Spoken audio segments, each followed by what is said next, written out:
It's Tuesday night. Time to talk some football. I, of course, am one of your hosts, the loudmouth of the South. You guys all know me, SAJ. I'm coming to you live from a very special place tonight. Brian, would you like to know where that is? Where are you coming from today, Jay? I am coming to you live from the Chelsea Street Pub Studios in beautiful Windsor Park Mall. Ooh, that's a good one. That's a good one. Well, everybody, I'm BD. I'm coming at you from the Builder Square Studio, actually remote in beautiful Minneapolis, Minnesota. So Minnesota. Minnesota. Hey, and you know what? The Vikings are still horrible and still have no Lombardi trophy in their shiny little, stadium. I was hoping I would pass one as I was coming from the airport to the hotel, Vikings world champion. No, there's no banners. There's no nothing. Nope. What's the deal? They got a stadium that's, What's 4 up, years Marcos? old, but no championships to fill it. Nope. What's the deal, guys? Come on. What's the deal? Say hi to Marcos. What's up, Marcos? How are you doing today? That's what the deal is. You know what it is? They're just leaving an extra trophy room case in case, Dallas decides to make a run this year and they run out of space in their house, right? They need some place to store it. This is true. We've got so many of them. We gotta rent out some space to store them. Well, and truth be told, I mean, Dallas has owned Minnesota for a little while. Maybe not as much as, Green Bay's own Chicago Bears, but boom. Just we can get into that later because there's a whole lot with that. Yeah, we can. So why don't we start with the young kids? Let's start with high school football tonight. Work our way up really quick. There's a lot to talk about, but we're going to try and cover high school football as quickly as possible. As you know, Brian and I are both NEISD kids. We have special connections to people in, the Judson ISD. So we're going to talk a little bit about that. And then, of course, I have allegiances with Comal ISD. So we're going to talk about that a little bit also. But that's also going to wind up incorporating SCUC ISD because, they're everywhere in the mix too. So, pretty impressive weekend this weekend for a lot of our favorite school districts. Veterans Memorial wound up beating MacArthur High School 45-23 in a very decidedly all Veterans Memorial game. They were pretty much in control the whole time, and just a beautiful turnout for Veterans Memorial. So I'm happy for them. Steele, of course, beat Hutto 57-27. Nobody doubted that was going to happen at all. No, but it was a nice kind of bounce back game for Steele after kind of getting whipped by the Austin team last week. Very true. Very true. Here's a very surprising thing, and I don't know that I've said this in a very long time, if I've ever said it at all. Judson lost again to another school. Another school. It's Weiss High School, 21-10. But this is third game in a row. Hey, real quick, what's up, Rig? Let's go, up, baby. Let's go. Judson lost third time in a row, and they're poised to lose again this next weekend. That's a 4-game losing streak. Judson hasn't done that. I was like, when was the last time we've seen Judson lose this many games in a season, much less in a row? Brian, I don't know that I've ever seen Judson lose 4 games in a row or 4 games in a season. Marcos right there. Judson is not doing good. No, they are not. And here's the really, I don't want to say that this is the bad part necessarily, but they put a lot of time and money and effort. They invested a lot in their head coach. And he's a good head coach. I don't want to make it sound, like I'm knocking him in any way, shape, or form. He's a great coach. Things just are not coming together over on the northeast side of San Antonio for Judson. It is just bad. And so I don't know what it's going to take, man. I don't know when they're going to catch their lucky break. I don't know when they're going to catch lightning in a bottle again. But it certainly, I don't think is going to be this year. It's going to be, it's going to be pretty dry in the it's not looking like it. It's going to be a rough year for Judson kids. Yep. Let's go down the road a little bit over on Foster Road over by I-10 and talk about our friends Wagner High School. Wagner beat San Marcos 62-17. Ooh, okay. Man. Now we did have Uncle Milty on a couple of weeks ago, and he was talking about some of the changes and stuff that have happened over at Wagner High School. One of the coaches that I knew over there, Coach Bruce, incredible coach. He's with a different school district though, because it's going to happen, right? Talent gets sniped by other schools, but they found another guy to replace him, and he's doing quite well. Okay, so Wagner should be on a 3-game win streak. Veterans is on, I believe, a 2-game win streak, and Judson is on a 3-game losing streak. So right here, Marcus is right. You don't see Judson doing this bad. Something is up indeed. And again, I don't know. I don't know if it's the coaching staff. I don't know if it's the players. I don't know if they're just not connecting. I don't know what's going on. I would say that, I used to know somebody that was connected and that could give us, some answers and stuff, but he doesn't work there anymore. So, I mean, we're kind of tapped out, right? So I have to tap in on Uncle Milty's time whenever I can get some from him. But anyways, we've got a couple more schools to talk about, right?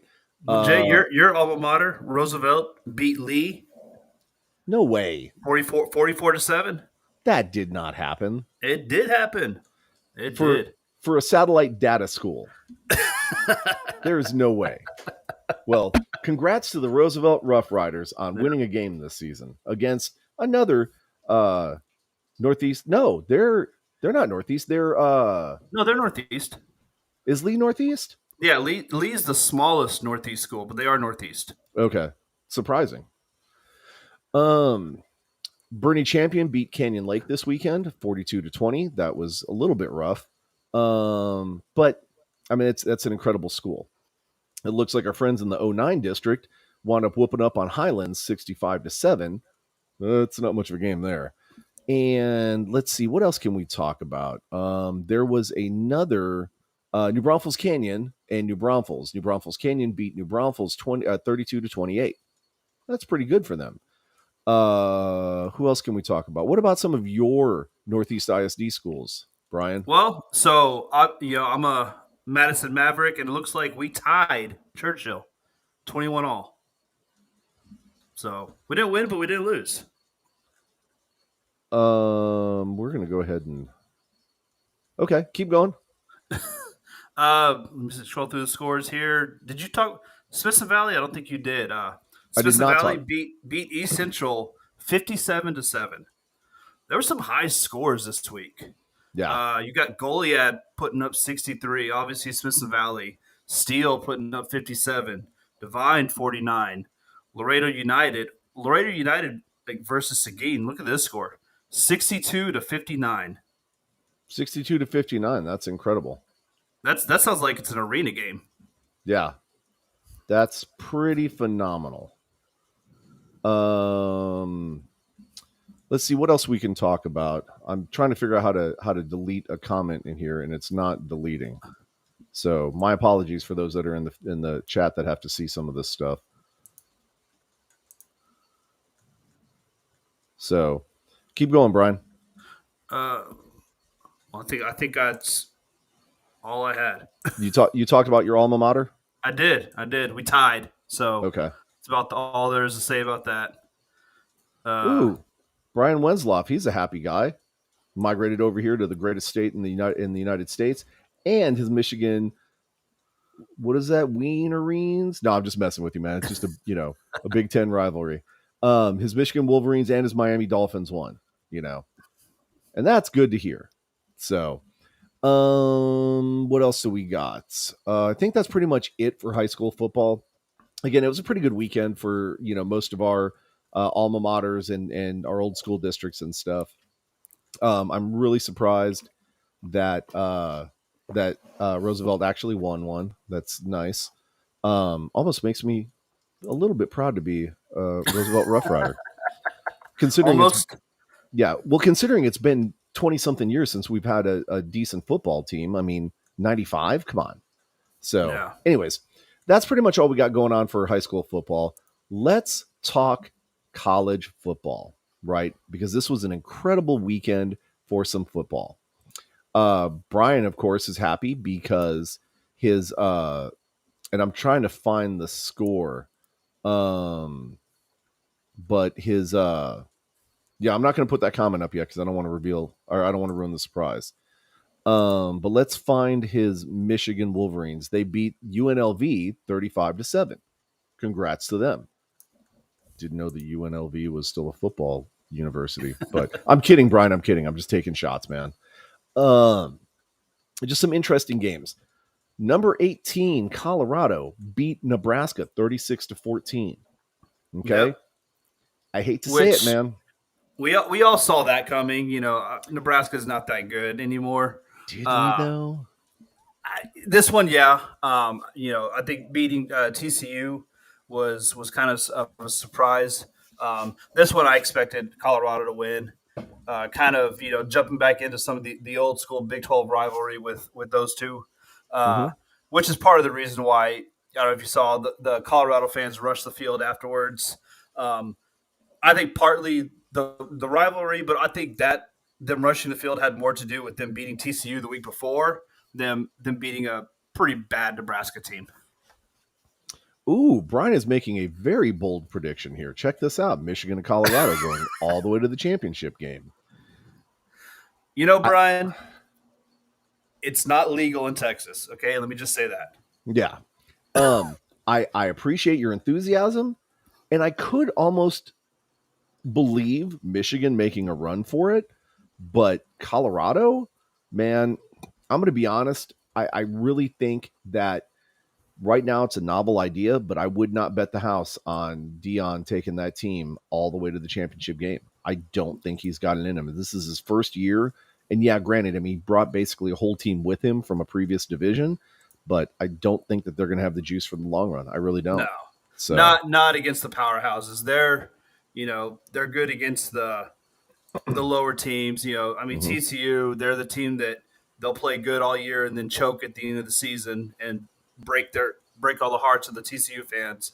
Yep. Uh, you know, Colorado jumps into with the Georgias, the Michigans and Florida States of college. They're no match. Yeah, they're going to get rolled. It's going to be bad. So, um, let's talk about some of the top. Brian, you're right. They are going to surprise people with their glorious, epic crash to the ground. That's what I'm going to say. I don't know if it'll be a crash to the ground, but they'll probably lose 2, 3, 4 games. They'll probably finish somewhere 18-25 for the season. Like they're not gonna. They've already doubled their win total from last season, so it's already a success. But uh, definitely not going to win a championship. But they'll be a solid team. If you say so, I'm going to let you get away with that one. But let's keep rolling. Penn State beat Delaware. Penn State is ranked number 7, so that's 63-7. Delaware did not really show up for that game at all. Notre Dame beat North Carolina State 45-24. Utah, of course, beat Baylor. Big surprise there. Kansas State beat Troy. We already talked about Colorado. Ohio rolled Youngstown, but surprisingly not as bad as what I thought it was going to be. I figured that score was going to be a lot higher. And so I'm kind of keeping an eye on Ohio State to see if they really are deserving of that number 6 ranking or not. We'll see, though. Georgia rolled Ball State 45-3. Of course. Iowa beat Iowa State, of course. Brian didn't like I found Brian's sensitive button right there. Um, Michigan did beat UNLV. We talked about that. I've got to ask about this one, Brian. Brian, your Aggies. They Oh God, lost that to was Miami. they did. You know what? What? Miami was uh, Miami Say was it. intense. They were Miami they was were better. they were Say absolutely it. absolutely. Oh, they were absolutely Okay. way better. We Okay. spot They spotted us a 10-0 lead and came back and kicked our ass after that. Just to No, tease you. they were more aggressive. They were the crowd got into it. The Miami fed off of it. I mean, they absolutely just wiped the floor with us. So there's no excuses. We got rolled. You got rolled. So Oklahoma, I was gonna say something else and I decided not to. Oklahoma You're gonna get us canceled, G. again. No. I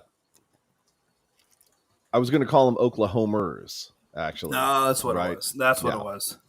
Because they're Okies, man. I mean, you Okay. can't be nice to them. Right? They're a bunch of hometown folks, you know, and growing up, you know, in the shadow of Austin and University of Texas, you just can't like Oklahoma. I mean, it's unacceptable.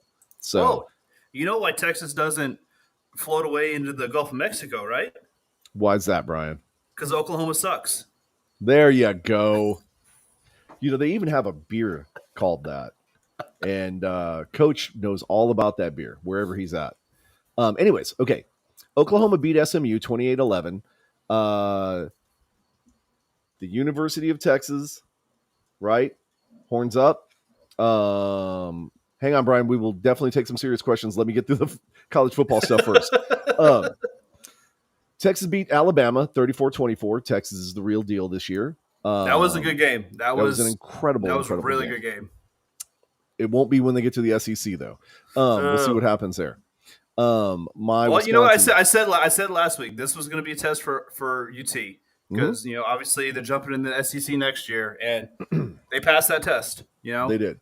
So I mean, they got it. That's probably like a B plus, maybe a low A minus. hey, you know what? No, you know what? They I would give passed. them an A minus. I'll give them an A minus Oh for yeah, that effort. I'd give them an A- all day. Okay. Now, let's finish this up real quick. Again, my Wisconsin Badgers lost. They suck. I hate them. USC beat Stanford 56-10. I didn't even watch that game. I didn't need to, seeing that kind of a score. And then Florida rounds us out. Florida State beat Southern Miss 66-13. So not really close. Okay. And those are pretty much your top 10, 15 powerhouse colleges. And we're gonna have a lot more great action this next weekend. Some of the games that I'm looking forward to is going to be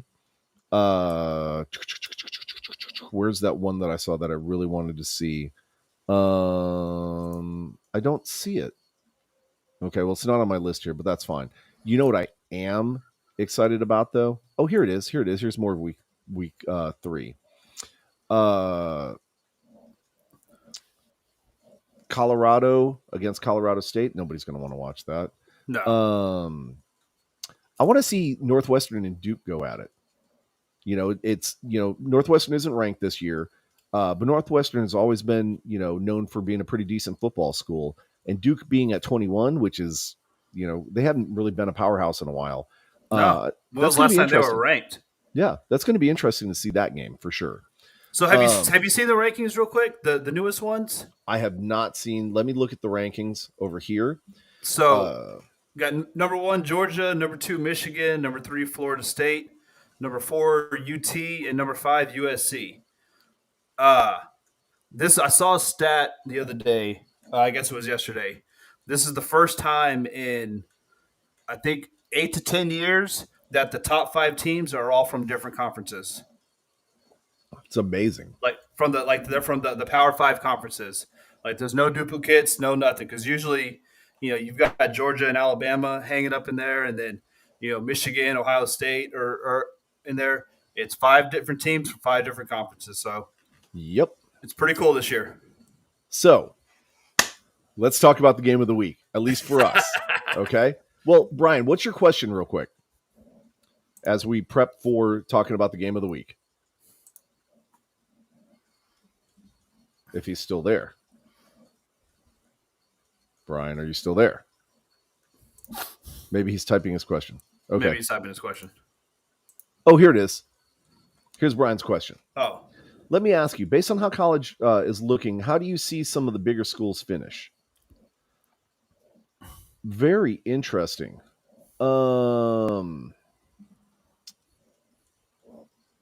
Yeah, that's a tough one to answer right now because things are. We're 2 weeks into the season, so the teams are all still trying to figure stuff out. You've got your powerhouses. Georgia is one of the top of the league. Florida State looks amazing. Michigan's looking really good. So I think those 3 teams for sure are going to be up there in the playoff hunt. It's kind of Alabama, are they going to get back in it? Who knows? They're way behind, so they're going to have some help. Will UT stay up there? Did they get ranked that high just because of that one win to on Bama? We'll see how they do the rest of the season. So it's I think it's just too early to tell.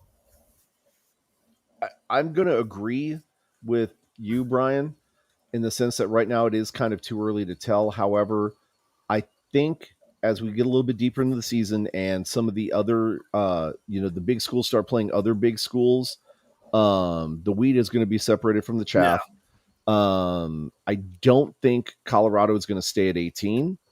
I think they may make a run up the numbers a little bit and then drop off towards the end of the season. I think they're going to finish kind of towards the bottom. Maybe top 20, give or take, right? I think USC is always going to be in contention. Brian, I know you don't want to hear this, but I do believe that Ohio has a very good chance of making a run at it. You also can't count out Oklahoma, right? Oklahoma's always been a power, or I say they've always been. They've consistently been a powerhouse school, and so they may make a run, towards the end of the season and climb up these ranks quickly. I mean, a lot of it's going to depend on strength of schedule and the margin of win, things like that, conference wins, and just the strength of the opponent. So it's a little too early to make that judgment call, but I think we are going to see some shakeup as we get towards deeper into the season and everything. But I don't think it's going to be like some of these bottom teams running up to the top and taking out like Georgia and Michigan and things like that. no, So, no. yeah, Brian, I would keep your money placed firmly on Michigan to make a run for the championship game, and I Don't put it on Colorado. yeah, don't count on Colorado. Now, Back to the game of the week. the game of the week for us, very, very important game, right? I'm just going to spoil it. UTSA beat the Southwest Texas Bobcats because it's always going to be Southwest Texas. Always going to be Southwest Texas. They beat the Bobcats 20-13. But you know what that means, Jay? What does that mean, Brian? Well, that means UTSA is better than Baylor. Yes. So Texas State beat Baylor last week, as we all know. I'm sorry, the week before. Wow. Renee's throwing jabs, baby. What's up? That's true. We already talked about it. Why are you bringing up old stuff, Renee? Don't be bringing up old stuff. Let's go, baby. Brian's going to the UTSA game on 10/28 for his birthday. I will have to try and see if I can make that game, and we can do some real Texas tailgating out there. There we go. Brian will love that because, I mean, he needs to get all that Florida blood out of him and become a true Texan. But can't be a true Texan so you go to a Texas tailgate. Yep. UTSA is now 1-1 on the season. This game was a very tough game. UTSA took the lead in the first quarter, but it was only 3 points, field goal. And so it was a lot of back and forth, a lot of fighting, a lot of defense, right? Texas State was not going to be denied, right? So they racked up 10 points. UTSA had to settle for just a touchdown, which made it 10-10 going into the half, right? Brand new ball game at that point. UTSA, not to be undone, said, you know what? We're going to keep pushing. We're going to keep struggling. They got another 7 points. And then, Texas State, not to be denied, was held to a field goal the whole fourth quarter. But UTSA was also, right? So you could tell that was a very defensive oriented game. They were fighting to the bitter end. And so, again, by process of elimination, Brian is right. UTSA is better than Baylor. And if they were to play, statistically, UTSA should be able to beat Baylor, which is incredible for a 10-year-old program that has had a couple of coaching changes, a lot of, players coming and going. Hint, hint, some of them went to the NFL because they were so good. And it just shows how awesome this program is, right? Coach Traylor is an incredible, incredible coach. And I hope he stays around. until they wheel his dead body out of the campus. I would also kind of say the same thing about Frank Harris, but I mean, you can only be a redshirt situation so many times, and I think he's used up all of his redshirt options. So he's probably got one more year at UTSA, and then we'll see where he goes. So Hopefully, the San they say Antonio Brahmas. he's in his 7th year, correct? He is in the 7th year this year, and he's a So junior. I, I I don't understand. I guess I don't know if they've changed the college football math for players because I heard I forget what team it was on. I was watching. It was an 8th year senior. Wow. Never heard that before. I Well, I thought the, it was 4 years of eligibility. You get a redshirt year. You might, if you got an injury, you've got like a medical redshirt year. So mhm, that's 6 years right there. right. I've, So I never heard like of 7 and now 8 years played. right. Well, he's only on 7. He will be on 8 next year. Van Wilder, let's go, baby, let's go. Um, but remember, Frank Harris had one redshirt injury year and then 2 redshirt COVIDs, if I remember Okay. correctly. Okay. So that's how he's on year 7. So he should still technically, I believe, have one more redshirt year potentially. He'll I'd have have to his look eight. into the He'll have his stats. 8th senior year, and it wasn't the UTSA game I was watching. It was another team had Right. an 8th year senior. Well, again, Harris going through the whole, pandemic and everything, he Yeah, may actually be able to get 9, you know? Now, is he going to play 9 years college ball? I mean, at that point, wouldn't you pretty much have a doctorate? Like, that's a lot of time to be in college. he's got a I'm, doctorate in QB. I'm just saying, he's got more tenure there than the dean. So they're going to him for advice at this point. But again, incredible game. So super stoked for the UTSA Roadrunners, especially to have that bounce back victory like that. From that Houston loss. Exactly, John, 100%. What do they call them? They call them doctors. So it'll be Dr. Frank Harris. That's right. Here we go. Here's a good one. So UTSA should be in the AAC. That's the Atlantic Athletic Conference, I believe. American Athletic Or Conference. American. Yeah, American Athletic Conference. So not Atlantic, but American. So, and that was the move up from what were they last year? Conference USA last Yeah, year. Conference USA, and then 3 years previous to that, it was Southwest. I'm sorry, the Sun Belt. Sun Belt Sunbelt. Yeah, Conference. yeah, yeah. Yeah, Sun Belt. So UTSA has made a Like lot. Southwest, you're talking like Uh, 30 years ago. yeah, that's a long time ago. Long time Yeah. ago. UTSA has made some very aggressive moves the last couple of years, especially now that Trailer's involved. And God, what the heck was his name? The coach before Trailer? Because he's really the one who put a lot of this in motion. He's the one who moved them out of the Sun Belt into the CUSA. Trailers moved them out of the CUSA into the AAC. And then, I mean, who knows in the next 2-3 years? We may be a Big 12 school, which would be phenomenal for a program as young as we are and has finished as strong as they have every single year. Well, I shouldn't say every single year. The first couple of years were kind of bleak. But to push that hard, would just be phenomenal. Look, Renee, she should have kept going too and gotten her doctorate and played football for 20 years, like Frank Harris. But this weekend, right? A very, very important game for UTSA. Okay. Let me click on it. And who do you think they're playing this weekend, Brian? This Friday at 6 p.m. I don't know, Jay. Who are they playing? They're playing Army. Oh, That is going to be a huge game. And especially if they can pull off the victory, that is going to be phenomenal. We're playing a serious team here. UTSA is going to be playing a very serious football game. Texas State. do they still like only pass the ball 3 times a game? I think they went to 5. Oh, okay, okay. But here's where it gets even better.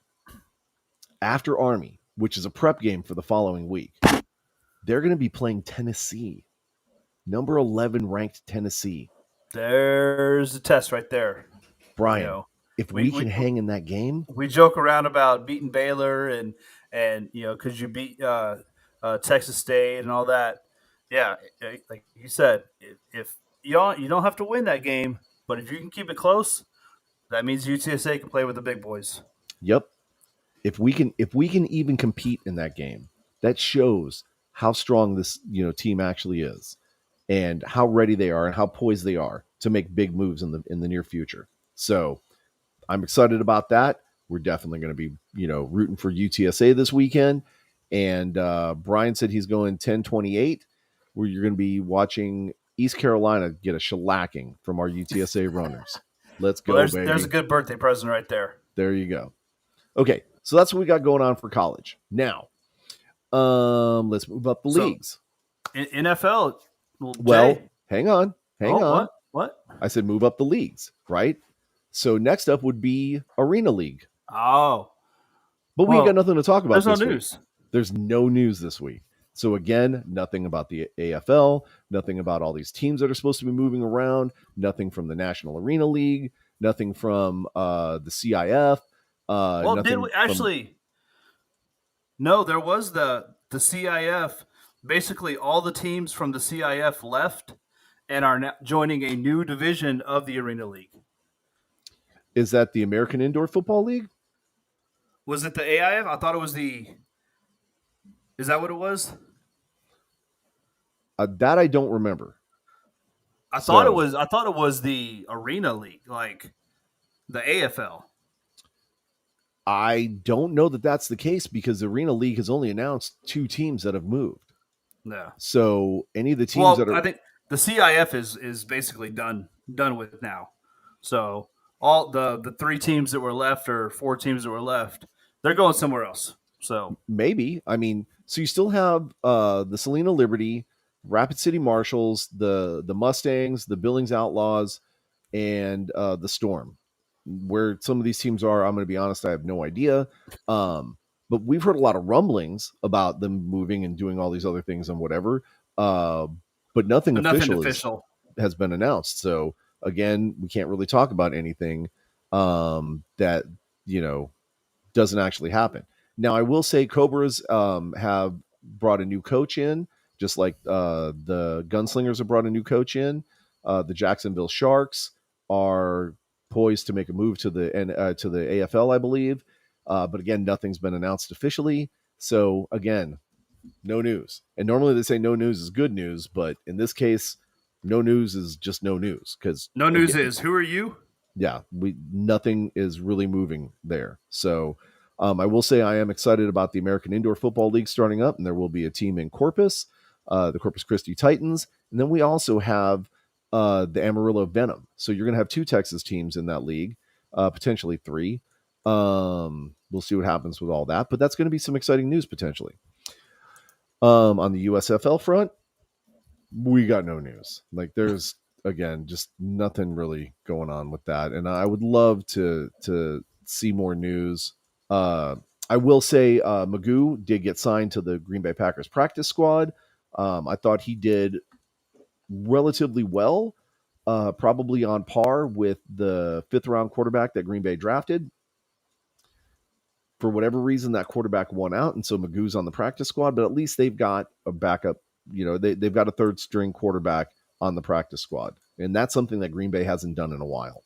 I think they were really kind of curious about what was going to happen with Jordan Love, and but they were also trying to let him know that, hey, man, we're investing in you 100%.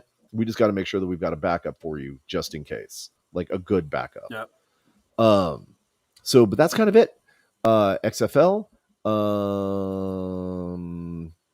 We talked about this.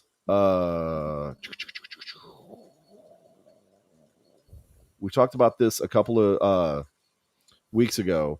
Daniel Whelan made the Green Bay Packers 53-man roster. He's a punter Yep. for the DC Defenders. He did okay on Sunday. I mean, he's a punter, and I don't want to take anything away from that position or anything like that. But it's either you can kick or you can't, right? There's no like in between. You can't really be mediocre and be a punter. So you got to be pretty decent. And then I also saw that I'm trying to find this headline. Um, where is it? Right here.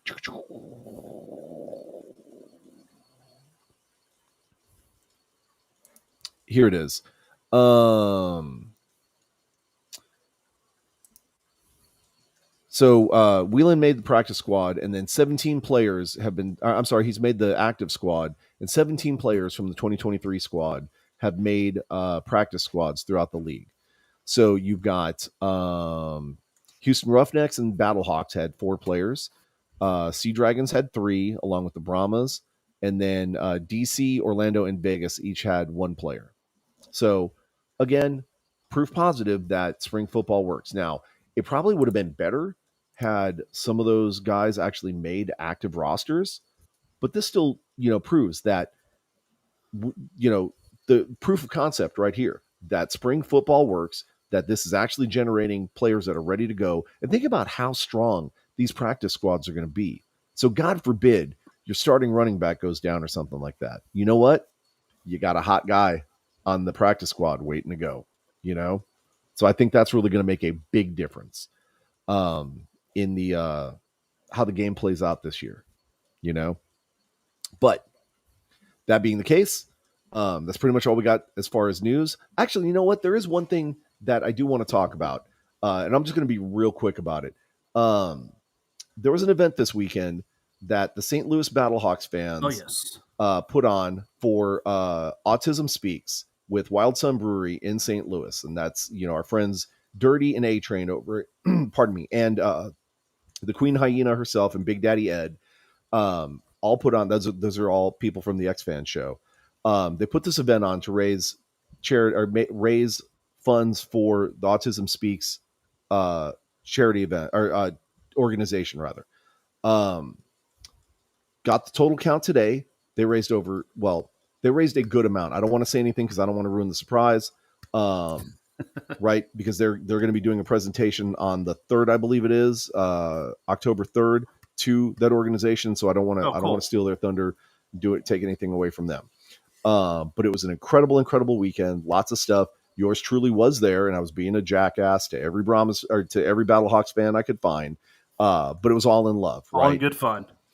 Brahma, the Brahmas and the Battlehawks, I think there's a natural frenemy relationship there, and I want to make sure to try and cultivate that as much as possible. So St. Louis, I love you guys, but you're also our enemy. So we're friends now. Come game day, I'm gonna trash talk you until I can't even no more words come out of my mouth, which is going to be a long time because I got the gift of gab, and I'll keep talking as long as possible. So take that, Battlehawks. We're ready for you.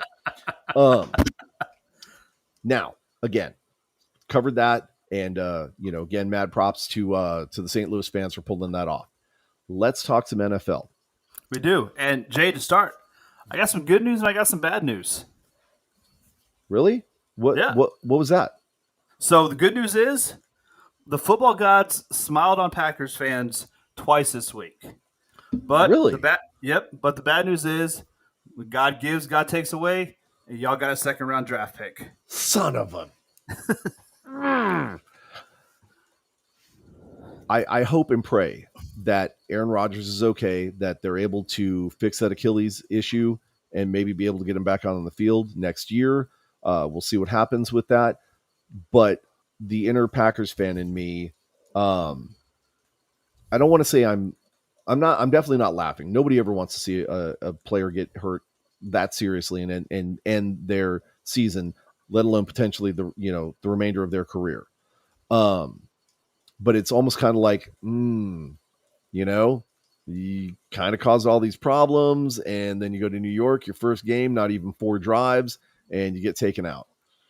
Yeah. Maybe you shouldn't have left us for a turf team. Maybe you should have, gone to like the Bills or something like that where they have grass. That is a big conversation that's going on all the sports channels and all the talk shows. And, one of your linemen came out and stole your do better thing. Turf That versus grass, that's been a big thing these last couple of years. And it's, every time there's an injury, it gets mhm. brought up again. Why the hell is there still turf? We need to have grass. We need to have grass. Yes. That You would know, be that would be offensive lineman David Bakhtiari, who that's what. stole SAJ's gig. David Bakhtiari, you are a lineman. Your job is to protect your quarterback and block big people from coming in and getting to him. You don't talk, you don't think, you just block. Save the talking to people like me. Do better, bro. Do better. Don't steal people's bits. Do Yep. better. You know, like you said, I we do kind of joke about. How about that, Uh, Brian? did they? I don't know. I don't really remember them griping about grass. I remember there was a big push for turf many, many years ago because of how much better the gameplay would be, How uh, faster and how much faster it would be, how much easier it would be for players to, I believe, potentially avoid injury, right? Because you don't have the cleats, so you don't have you don't have the same cleats, so you yeah. don't have the cleats sticking in the ground, and you avoid some of those Joe Theismann leg injuries, right? Um, but that would have been back in like the 70s or something, I remember maybe turf 80s. started getting real popular. What, mid 90s? Is when you started seeing it a whole lot more. Well, I would say probably, Mostly you see it in the domes and all that. yeah, I would say probably late 80s, early 90s, because think about the run that the Cowboys made. And that was all on turf, you Yeah, know?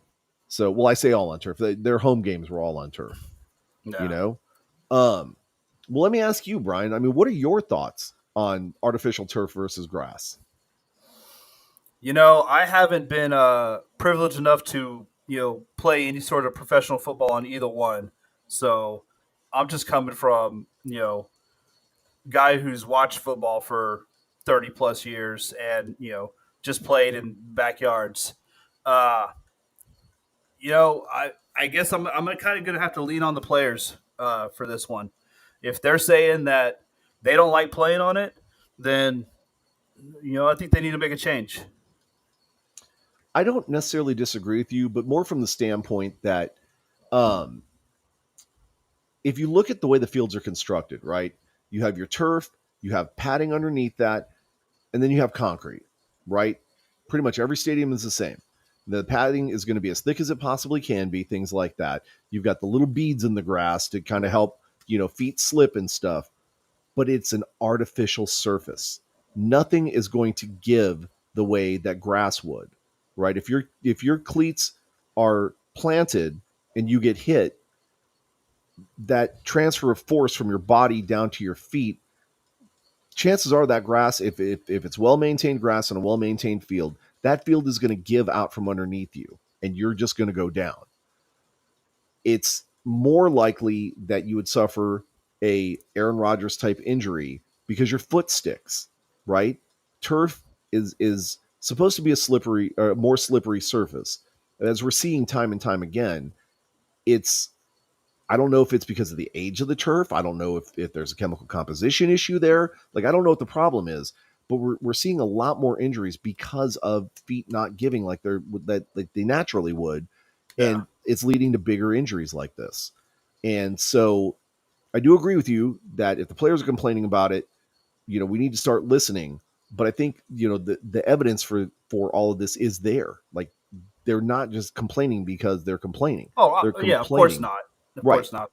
There's evidence to back up. I mean, there's anytime there's an injury, from like the waist down, a lot of it maybe yeah, maybe Aaron Rodgers the turf wasn't the thing that caused it. It's the defender falling on him, but turf somewhere in the mix there. So Yeah, it's something needs to be done. Some kind of study needs to be done. Have a bunch of those MythBuster guys set up some, demo rigs and legs and people tackling them or whatever, and find out exactly what the problem is. Look, Renee, right here. Okay, 100% what she's saying is true. Impact on the ground is going to be a lot softer, a lot more natural. Your body's going to respond to it a lot yeah. better than it is falling on concrete, regardless of how much padding is there. I mean, think about it when you were a kid, right? You fell out of your bed, hit the ground. Even though you had carpeting and padding, there was still concrete underneath it, and it hurt and it sucked, right? It's the Oh same yeah. basic premise, man. Whereas you fall outside and get hit by a car and you're like, oh wait, no big deal because it's grass, you're fine. Um, the body just I think responds better. Like the laws of physics work better with those natural surfaces. So I think of grass surfaces. I think this was probably 15 plus years ago. It was a Monday Night Football game. I believe it was the Steelers and the Dolphins, and the it was raining. They had a college game on that field before that, and just the field was just absolute crap. And there was a punt in the game, and the punt goes up and it hits the ground and stops. It just sticks in the ground. It did not bounce at all. That's one of those NFL moments that'll just stick in my mind that I watched live that I just fell out laughing. so kind of like one of those perfect chip shots onto the green where it just hits and sticks. Yep, just hit and Nice. sticks. Nice. Okay.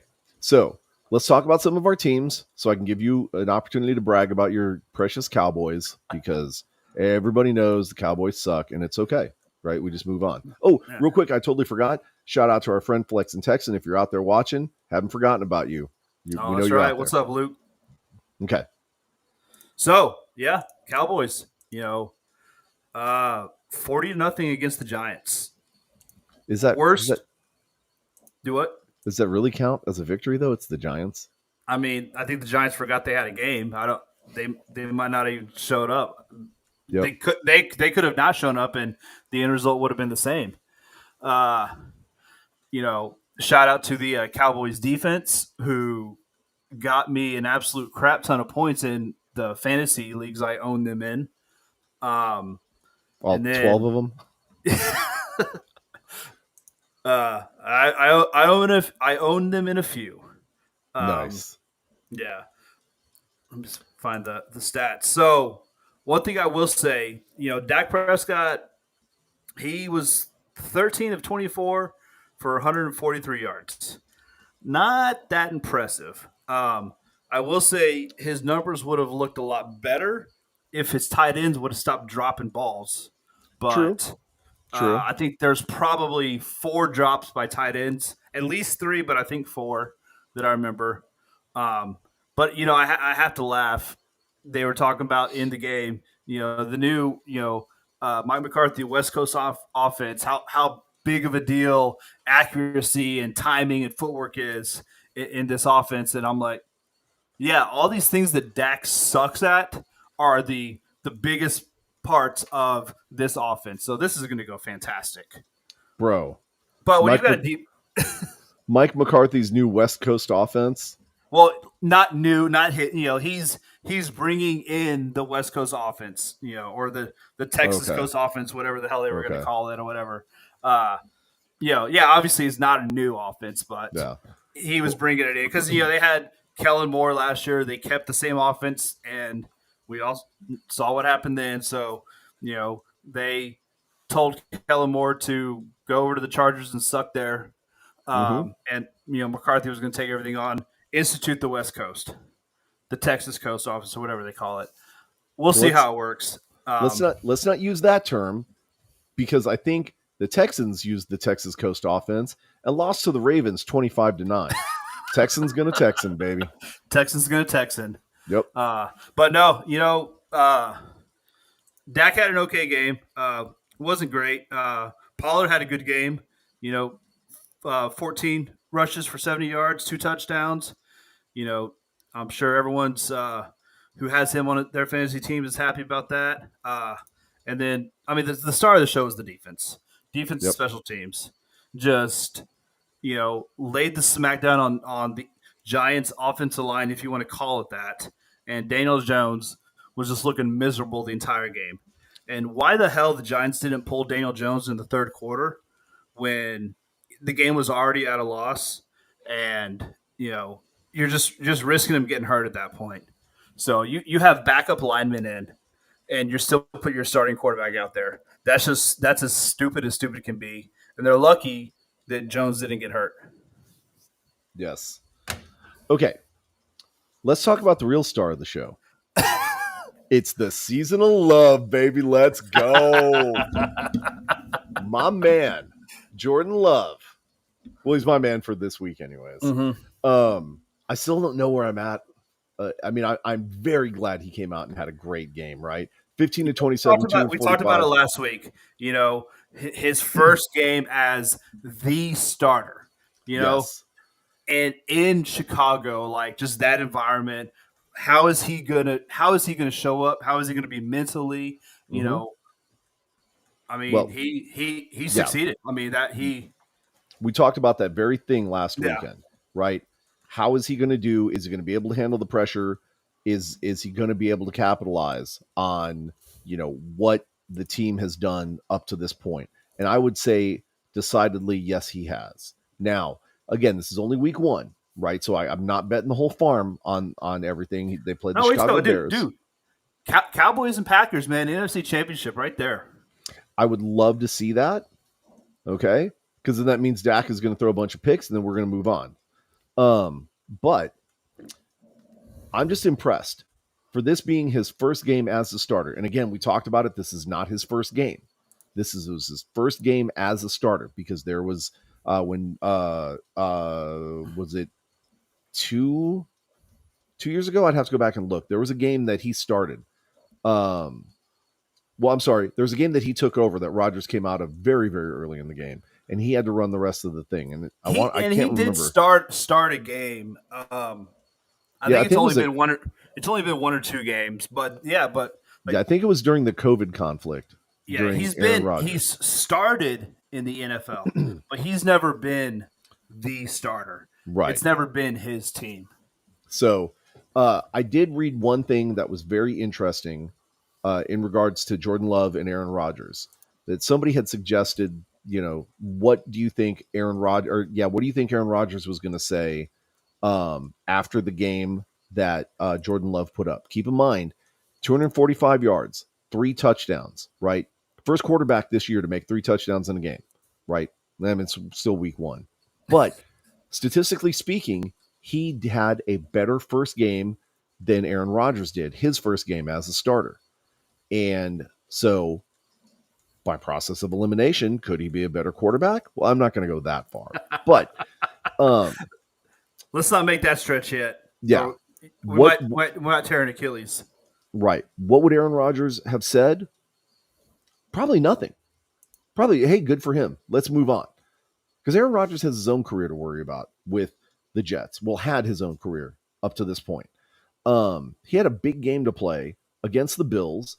And he had a statement to make in that game, right? That Green Bay was good, but he's going to be good anywhere that he goes. Uh-oh. Renee wants to say something. Hold them horses right there. Okay. What you got? While she's typing out her thoughts there, I really think that Aaron Rodgers had a point to prove in that game against Buffalo. And had it not been for the Achilles injury, that he probably would have had a really good game. He probably would have put up some serious numbers. Would he have put up 245 and 3 touchdowns? I don't know. He probably would have had more completions though, and probably would have had close to a 200 plus game. I don't know if he would have gotten 3 touchdowns or 3 passing touchdowns. With though. Garrett Wilson making catches like the one he had last night, I could see him getting those 3 touchdowns. I don't know if you saw that catch. No, I didn't even watch the game. It was the go ahead touchdown pass or the touchdown catch. He took it was all one handed. He had his hand over here and tapped. It was like a back shoulder throw, but the receiver got in the way. He knocked it up, moved his hand over here, bounced it up again, and brought it in. Wow! You got to go back and watch it. It is an amazing catch. Like one of the best catches I've ever seen. Right there, Renee. What I had said was, I don't know that I'm ready to count on him as being the guy yet. Okay. But could he be? Potentially, right? But I'm gonna need more than one good game against Chicago. right? against a terrible Chicago team. Right. We need to play I some mean, serious. the environment, like we talked about the environment and all that stuff. Chicago's a tough place to play, but on the football field, they suck. Yeah, there's your Yeah. catch right there. Oh, dude, you got to watch it. Like that's that's probably going to be you know Renee, uh, my face says a lot of things because I'm an animated character. Okay. That doesn't necessarily mean that I'm just excitable. Okay. So you can't count on the expressions and the emotion. Got to pay attention to the words, right? And here's the other thing. Here's the other thing, Renee. In all honesty, I'm just glad the Packers won because I seriously had my doubts. I was not sure what Lowe was going to do because I've watched him develop over the last couple of years and in training camp and even in the preseason. I was a little worried about it. But I've seen him develop over the years, and I didn't think that he was going to have the juice. Now, again, they played a Chicago Bears team that arguably is not very good. We will find out in the next couple of weeks whether Jordan Love actually is the real deal. For example, we're going to be playing the Falcons next week. The week after that, we're going to be playing the Saints, right? So Falcons is going to be a little bit of a challenge, probably a little bit more than Chicago, but not much. But that Saints game 3 weeks from now, that's going to be a pretty decent challenge to find out if we actually have the juice or not, right? Or are we going to be relying on our defense to try and keep us in games again this season like we did last season? So I'm going to see what happens. Again, I don't know that I'm banking on the Cowboys and the Packers in the NFC playoff game. And I hate to say it, but the Cowboys have the best chance of making it into that playoff game. But Cowboys going to Cowboy. We'll see what Cowboys happens. and Cowboy. We'll see. Yep. In the meantime, Brian's Miami Dolphins beat the Chargers 36-34 in a pretty close game. That was a good game. It was a shootout. Are the Dolphins for real? I guess we're going to find out in the next couple of weeks whether they actually are or not. What did Tua? What he threw for over 400 yards? I think that game. Mm-hmm. Well, kind of have to get those kinds of scores in an NFL game. But there should still be more points on the board. Do have to take a jab at the at the Cincinnati Bengals. Paid your quarterback, and what'd you get for it? 3 points. Joe Burrow got me 3 points on one of my fantasy teams. Completely cost me the game.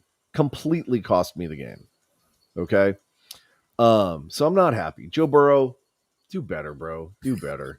Okay. Browns completely owned that game. And not only that, I forget who it was, but there was that Bengals player that was calling them elves. Yes. And then after the game, how mad he was because they got beat by the elves. Let me look it up. Look it up because that was funny. Mark Chase. So he called them elves before, but you know what? I'll stand up for backing up what he said and not or not backing down and not like step aside. Oh, I was just talking trash. He's like, I'm frustrated because I called their ass elves and we just lost to some elves. Yep. Take that, Keebler. You know what? He owned up to it. He was, I'm pissed off because I talked trash and didn't back it up. So, yep, I'm here for it. 100% should have drafted Brock Purdy, 19-29, 220. Oh, dude, that was 30-7. Who did they play? They played the Steelers. Yeah, the Squealers. Yeah, that was even pretty. Hines Ward, nothing but love for you, baby. But your team ain't the same. So your team is not the same anymore. Okay. Nope. So they got to fix that. Here's the other thing I'm really excited about, that the Saints beat the Titans. Probably not the best win necessarily. However, Derek Carr, 23 of 33, 305. I told you he threw one interception, right? So that is kind of against him. But told you that Derek Carr wasn't that bad. Oh, yeah. The problem was him not being used the way that he can quarterback in Vegas, right? So, and speaking of Vegas, they beat the Broncos, and Jimmy G had a good game. So, he didn't fit in San Fran. Carr didn't fit in Vegas. They moved to different spots, and so far, week one, it's worked out for both of the teams. It certainly has. Okay, let's talk about week 2 real quick. Again, I already said Packers have the Falcons, uh, and it looks like the Cowboys are going to be playing a Rogerless Jets. Yep. I would have loved for Aaron to be in that game. I would have too. Yep, because You your know, I, defense could have eaten all day long. we still can. Well, But no, you're definitely going to. They're now going to overeat, and they're going to get we're fat gonna and be slow. fat. We're gonna be fat and stupid after this game. Oh, I forgot. That's a Duval girl. Okay. So the Jaguars, how did they do? They beat the Colts 31-21. Okay. Yep. Okay. I can go with that. Next week, the Jaguars are going to be playing the Kansas City Chiefs. Who are kind of pissed off that they lost to Detroit and Detroit. Yep. Oh, mm-hmm. I think Renee is calling that a win already. For the Chiefs, yeah, I agree. I agree. Ooh, shots fired, Renee. What's up? What's up? What's up? It's going to be a good game. The Chiefs realized they kind of screwed up when they went out and signed their defensive player who has been holding out. But like, I think we need him. Yeah. That really kind of shouldn't have gone that long. Yeah, they should have figured that out early. But that's she's calling you out. She's calling you out. There's gonna be some pretty good football this week. Again, we're gonna find out if the Eagles are the real deal or not. They're gonna be taking on the Minnesota Vikings. They are gonna be playing at home though. The game against the Patriots, I thought the Eagles would win. I thought the Eagles would win bigger than what they did.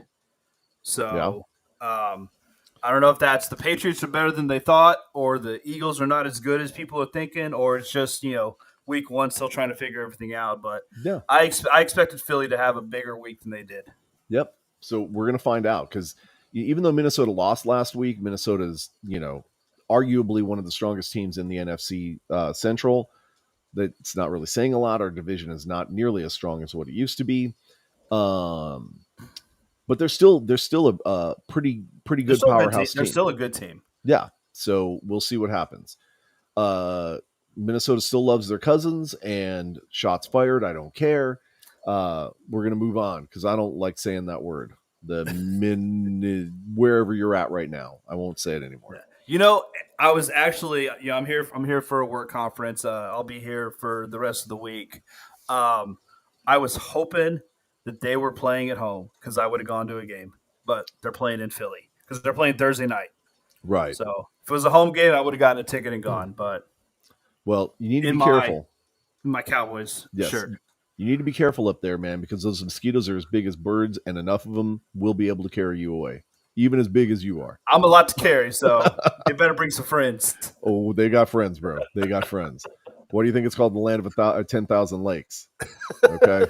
Because they're all mosquito breeding grounds. Anyways, so that's pretty much it for this week's show. Again, some great football coming up in college and in high school. What is this? Thoughts on the Disney and ESPN collab for London Games? The Toy Story thingy. I think this is news to me. I'm not. I'm not familiar with it. Let me do a quick little Google search. ESPN and Disney London and NFL. Disney Plus and ESPN Plus will host a animated Toy Story themed NFL game on October 1st. Fully animated. So all the players are going to be animated and everything? Like, are they going to be like replications of themselves, or is it going to be it's the Falcons and the Jags. It's going to be fully animated in the Toy Story universe. Right, but are the players going to be themselves, and then the iconic Toy Story characters are just going to be in like? Well, I'm reading it as it's going to the game. It's going to be an animated football game in the Toy Story design. So the players are going to look like Toy Story characters. It's going to be them. Weird. And then so Booger McFarlane is going to be a cartoon character. Well, I mean, isn't he already though? He already is. Yeah. So I guess that's not that much of a stretch. Man, I don't know. I don't know how I feel about that. Like, I like kind of the concept of it, right? I think we've taken the live action stuff a little bit too far. Uh, If it's a way to get kids involved in football and to kind of introduce them to the sport and something quirky for to kind of get them as to become fans of the game, I'm cool with it. I yeah, I mean, mean, I might watch 30 seconds of it just to see what it's about, but yeah, that's probably going to be it. definitely. If you're trying to reach a younger market and get them kind of connected and addicted, um, oh, I didn't know that. I thought this was just going to be a regular game like that. So the game will be televised normal as well, apparently. Yeah, Um, it's gonna be like what they do with like the Manning cast. It'll be an alternate broadcast of the game. okay. So like an SAP kind of thing. Yeah, Okay. Um, well then that I'm actually kind of cool with, right? Because they do. again, They've done that before with like the Nickelodeon broadcast of games and stuff like that. see, and I don't remember any of that. Um, but I mean, I guess that's just me, being old. Um, Well, this is just within the last couple of years. okay. Some of like the Monday Night Football games, they'll have an alternate broadcast on Nickelodeon or something that has the kid announcers, and they'll have like the Nickelodeon goo all over the place, and it like comes down on the screen, and it's more geared towards kids. Which, Okay. hey, like I said, if it brings more kids into liking football and into this world, cool, whatever it takes. Yeah. So I guess ultimately I'm not opposed to that. But it is a gimmick, right? And if it's designed to bring kids in, then I'm all about it. Um, but let's not make this like a regular everyday thing, Yeah, right? yeah. Because then that just kind of cheapens the sport. But yeah, okay, cool, interesting. I'll have to keep an eye out for that and watch 10 seconds of it and then change it back to real football. Um, but yeah, so again, that's pretty much it for this week. We've covered all of our football stuff and whatever. Looking forward to seeing the Cowboys lose this weekend and the Packers win. And Keep looking, ain't gonna happen. you say that, you say that, but maybe the spirit of Aaron Rodgers will inhabit Zach, whatever his name is, Galifianakis or I whatever. will say that Jets defense is impressive. So uh, if they can make Dak get his happy feet and throw his timing off, they might be able to stay in the game. Wee. Whee! But I mean, Cowboys defense, they they're gonna come in to the game hungry because they're gonna be eating all day. Yeah, yeah. So that's potentially what you're looking at happening there. But that being the case, that's kind of what we got going on for this week. There's going to be a lot of fun stuff coming up with some of these college football games, and a lot of excitement coming from the high school ranks. And I'm sure at some point in the near future we'll probably bring Uncle Milty on to give us an update and let us know what's going on in Converse because Maybe things are Justin will have a 6-game losing streak by then. yeah, because things obviously are not looking good in the shadows of Rutledge Stadium for sure. So that being the case, Brian, you got anything else for the folks? No, that is it. Cool. Well, then I think because I put the outro as our intro, I'm going to put our intro as the outro. Folks, catch you later. Horns forward. Y'all have a good week. Pack up. Let's go.